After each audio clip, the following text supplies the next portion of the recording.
Peralatan dasar yang sama seperti kita gunakan untuk snorkeling atau free diving. Peralatan dasar itu seperti masker, snorkel, fins, wetsuit.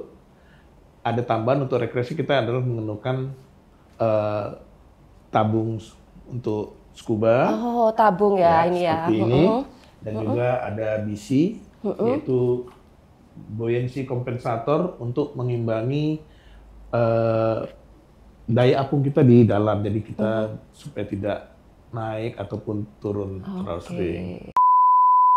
Di Banyuwangi ya Om ya. Banyuwangi kita memang menganjurkan sudah tersertifikasi.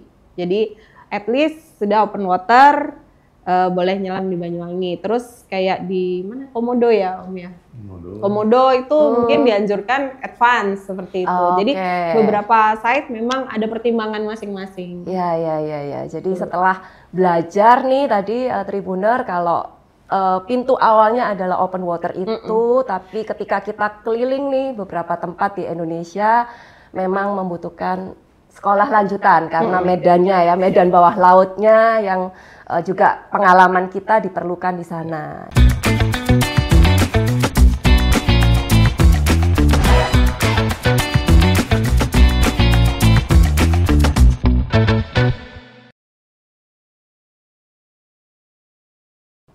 Hai Tribuner, bersama saya Vivin Madarina, kembali lagi di podcast Cakap Sana, Cakap Sini Tribun Network. Menyelam merupakan salah satu aktivitas yang menyenangkan untuk menikmati keindahan alam di bawah laut. Nah, tapi ada istilahnya masing-masing tuh, ada diving, ada snorkeling, ada free diving. Untuk mengenal bedanya apa, saya telah menghadirkan dua narasumber dari Sekolah Selam Indonesia yang kini telah bersama saya. Ada Igor Hendrasmoro. Halo Om Igor. Halo Vivin. Apa kabar? Baik, terima kasih. Kemudian narasumber saya yang kedua ada Dr. Mel. Halo Vin. Apa kabar? Baik, sehat. Ya.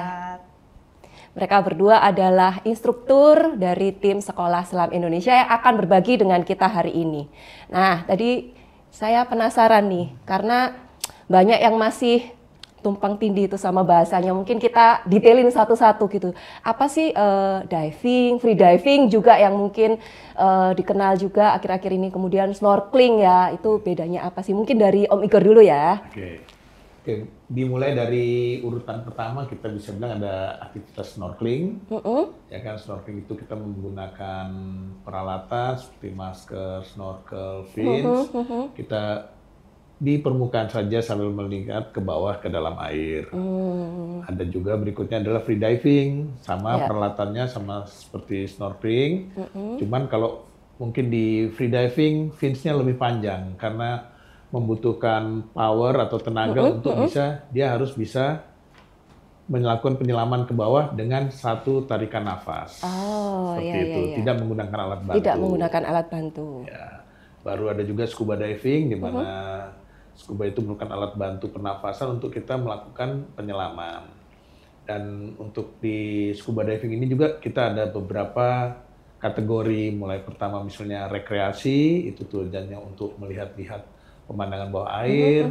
Ada juga kategori teknikal rekreasi, itu yang sudah menggunakan campuran udaranya lebih sudah menggunakan gas lain untuk bernafasnya. Atau juga ada commercial diving, itu untuk pekerjaan bawah air seperti mengelas ataupun survei bawah air seperti itu. Itulah beberapa urutan dari aktivitas itu tadi ya untuk air, menikmati keindahan bawah air. Nah, saya tertarik lebih dalam nih untuk mengenal yang scuba diving. Kita mungkin akan menjelaskan ke Tribuner juga. Scuba diving tadi disebutin ada alat ya. Kalau yang snorkeling sama free diving kan cuman pakai masker sama snorkel aja berarti ya untuk masuk menikmati. Kalau yang scuba diving itu mungkin bisa dijelaskan lebih lanjut gitu. Peralatannya apa saja gitu, utamanya apa? Di luar peralatan dasar yang sama seperti kita gunakan untuk snorkeling atau free diving, peralatan dasar itu seperti masker, snorkel, fins, wetsuit. Ada tambahan untuk rekreasi kita adalah menggunakan tabung untuk scuba. Oh, tabung ya ini ya. Seperti ini. Dan juga ada BC, yaitu buoyancy kompensator untuk mengimbangi daya apung kita di dalam. Jadi kita supaya tidak naik ataupun turun terlalu sering. Seperti itu. Oh ya, jadi peralatannya yang tadi dibilang kalau scuba diving itu satu set peralatan, salah satu komponennya ini. Dan di tabung selam ini isinya udara biasa seperti yang kita hirup di permukaan ini. Nah, itu biasanya kan mungkin masih beberapa menganggap oksigen ya, tabung oksigen untuk menyelam. Jadi sebenarnya kandungannya udara biasa udara ya. biasa yang kita mampatkan ke dalam tabung ini untuk nanti kita pakai bernafas di air nantinya. Oh, jadi sama seperti yang kita hirup sehari-hari, cuma sekarang kita menghirupnya dari dalam tabung. Oke, ya. Jadi itu scuba diving.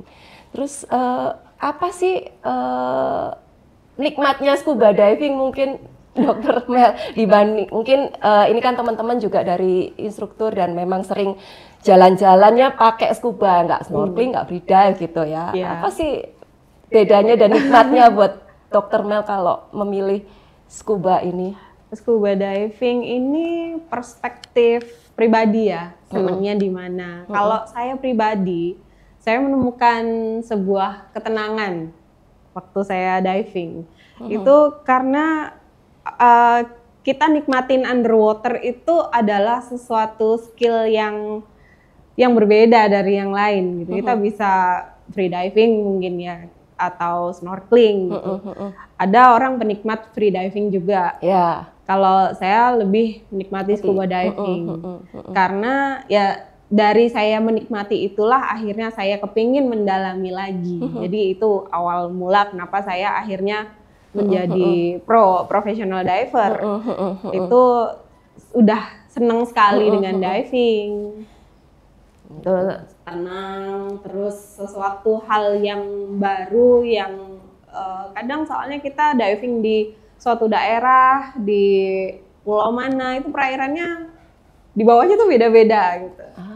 Berbeda, topografinya beda, terus apalagi ngelihat underwater environment yang segitu cantiknya dan Indonesia itu luar biasa sekali, penuh warna di dalam sana. Jadi amazing sekali di bawah air.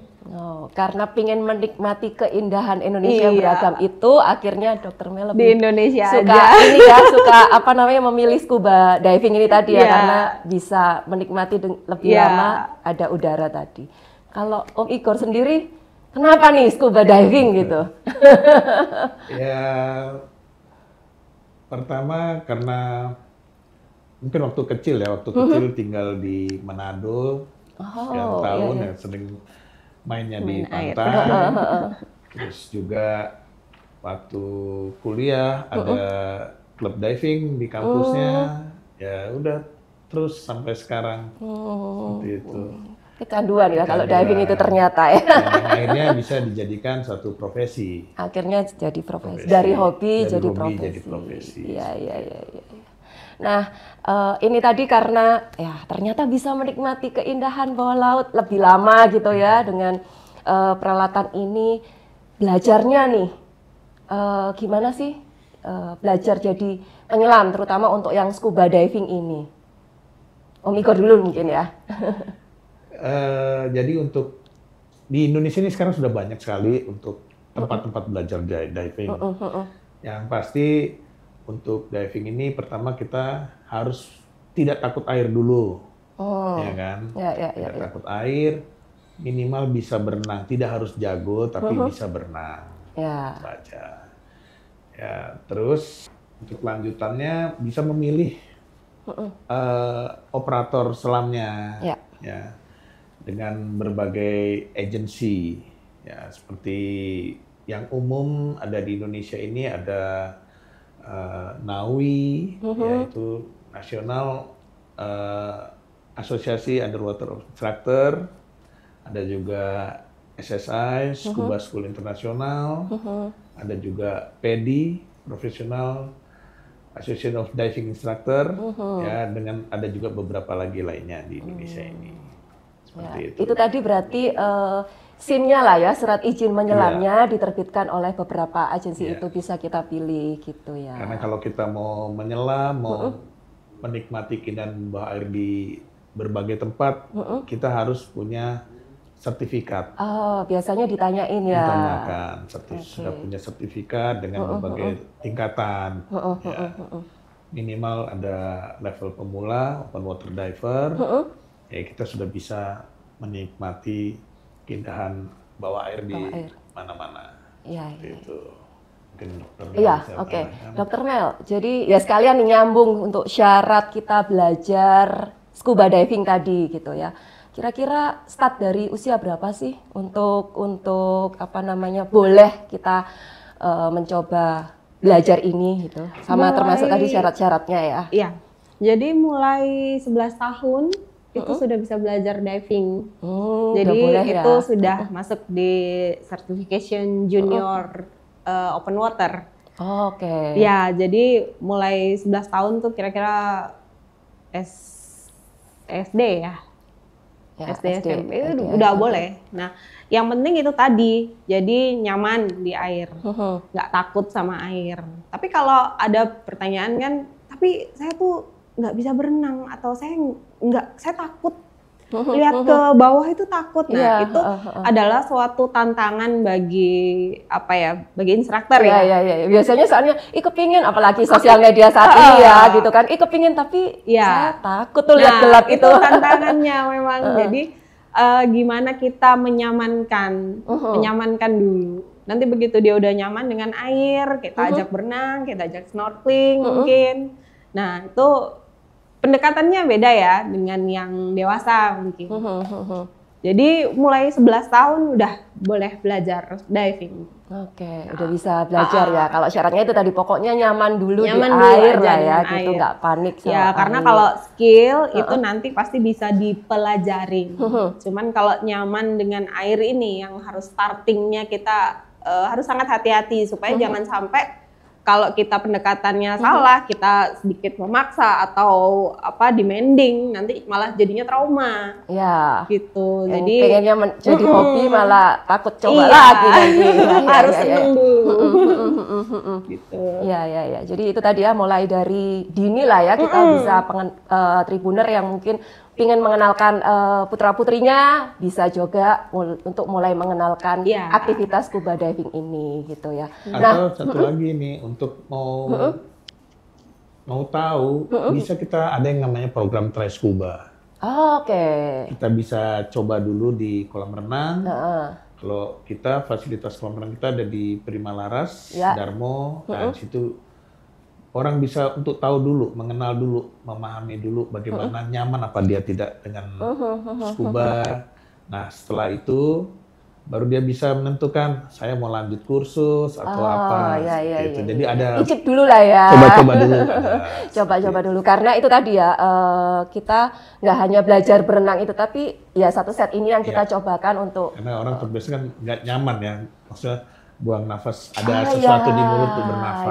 Iya. Karena kalau scuba diving kita menghirup nafasnya dari mulut ya. Kita biasa di darat ini pakai hidung soalnya. Membiasakan itu juga ya. Jadi ada program untuk Try scuba ya. yang mau mencoba seperti itu. Try scuba di kolam. Jadi kalau nanti try scuba di kolam, ini semua dipakai alat-alatnya scuba diving. Jadi persis seperti yang kita pakai di laut. Jadi makanya membiasakan. Jadi dikenalin dulu ini loh alatnya, cara pakainya persis seperti ini gitu ya. Oke, ya. Nah tadi kalau ngomongin berarti pertama tadi kalau misalnya usia dini, ini tribuner pingin belajar, putra-putrinya tadi junior ya, junior open water, kalaupun udah dewasa berarti langsung open water. Nah, kelasnya apalagi nih tingkatannya nih? Tadi kan di Indonesia gitu, misalnya kita udah punya SIM open water, udah gitu. Atau ada tingkatan lanjutnya ini untuk ngomongin belajar scuba diving nih? Ya. Ada juga untuk tingkatan lanjutannya. Jadi masing-masing agensi selam itu punya istilahnya? Punya istilah masing-masing. Tapi yang paling umum adalah Dari open water kita lanjut ke tingkat advance open water. Oke. Baru kita lanjut ke tingkat rescue, baru masuk ke level profesional seperti dive master. Sebelum jadi instruktur ada level profesional dulu, dive master. Ya, ya. Tapi kalau kita pingin jalan-jalan aja berarti open water, advance, cukup rescue boleh kalau kita mau rescue boleh lah diri. ya. Nah, apa sih yang membedakan? Maksudnya kenapa? Maksudnya kan tadi sama kayak berkendara nih, pokoknya kan udah cukup punya SIM aja nih, sama kita udah punya SIM open water nih. Kenapa kok ada pilihan lanjutan itu, fungsinya apa nih kira-kira untuk wisata kita? Ya, jadi kalau untuk open water itu kedalamannya kita batasi. Oh, ya ya ya. Paling dalam maksimum yang diperbolehkan adalah 18 meter. Oke. Nah, cuman setelah sekian nanti nyelam berapa kali mungkin ada rasa penasaran, ada apa sih di lebih dari 18 meter ini, nah, kita bisa mengambil tingkat lanjut yaitu advance, itu bisa mencapai 30 meter kedalaman. Dalam menentukan level kedalaman ya untuk dalam batasan rekreasi untuk advance diperbolehkan sampai 30 meter. Oke, gitu ya. Karena untuk itulah ya kita perlu lanjutan gitu. Kalau yang rescue lebih ke masalah teknik. Pertama untuk rescue agar kita tahu dulu apa sih yang harus kita bisa lakukan dalam menolong diri kita sendiri dulu sebelum menolong orang lain. Ya. Jika ada trouble dengan Nah, nanti kalau mau untuk tingkat lebih lanjut lagi ada specialty yang bisa diambil. Misalnya untuk mau lebih dalam lagi ada specialty deep diving yang bisa sampai 40 meter atau punya spesifik kesukaan, misalnya senangnya foto bisa mengambil specialty. Ada juga specialty. Di luar jenjang-jenjang itu ada cabang-cabang specialty-nya ya. Seperti itu. Nah, terkait dengan lanjutan itu, maksudnya sekolah lanjutan itu beda nggak sih?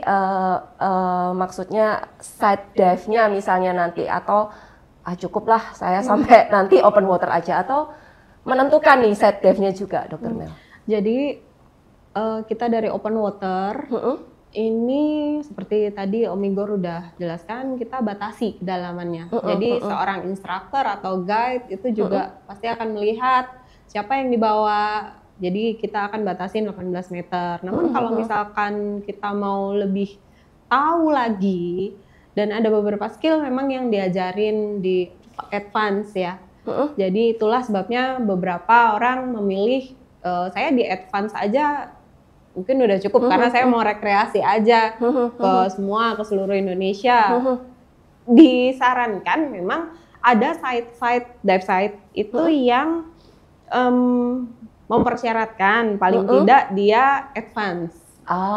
Ya. Karena kalau kondisi secara alamnya atau bagaimana? Yang satu karena dari jumlah penyelaman. Kalau advance itu kan ada jumlah minimum penyelaman yang sudah dilakukan sehingga dia boleh mengambil advance. Nah, itu juga akan mempengaruhi skill seseorang untuk berada di sebuah dive site. Dan ada juga faktor lingkungan dari dive site tersebut. Mungkin berarus atau visibility-nya atau pandangannya kurang bagus. Itu skill-skill itu memang diajarkan lebih dalam di advance itu tadi, skill lanjutan lah ya, memang benar-benar lanjutan untuk kondisi-kondisi yang lebih kayak variatif lagi lah ya. Ya, kayak misalkan nggak jauh-jauh deh di Banyuwangi ya Om ya. Banyuwangi kita memang menganjurkan sudah tersertifikasi. Jadi at least sudah open water, boleh nyelam di Banyuwangi. Terus kayak di mana Komodo ya Om ya. Komodo itu mungkin dianjurkan advance seperti itu. Jadi beberapa site memang ada pertimbangan masing-masing. Ya. Jadi setelah belajar nih tadi Tribuner kalau pintu awalnya adalah open water itu, tapi ketika kita keliling nih beberapa tempat di Indonesia memang membutuhkan sekolah lanjutan karena medannya ya, medan bawah lautnya yang juga pengalaman kita diperlukan di sana gitu. Oke. Ya, terima kasih sharingnya ini untuk pengenalan scuba diving gitu ya. Mungkin ada tips-tips atau apa nih kalimat penutup untuk mengajak Tribuner nih, yuk cobain scuba diving gitu, kenalan sama scuba diving gitu, dari Om Igor mungkin. Ya, kalau ada yang pengen tahu mengenai scuba diving bisa datang ke kolam renang Prima Laras. Untuk mau coba terus scuba ataupun nanya-nanya silahkan. Oke, untuk senang info hati lebih lanjut ya nanti ya. Ya, terus sekarang kan di sosmed kan banyak ya, kayaknya diving ini lagi booming gitu.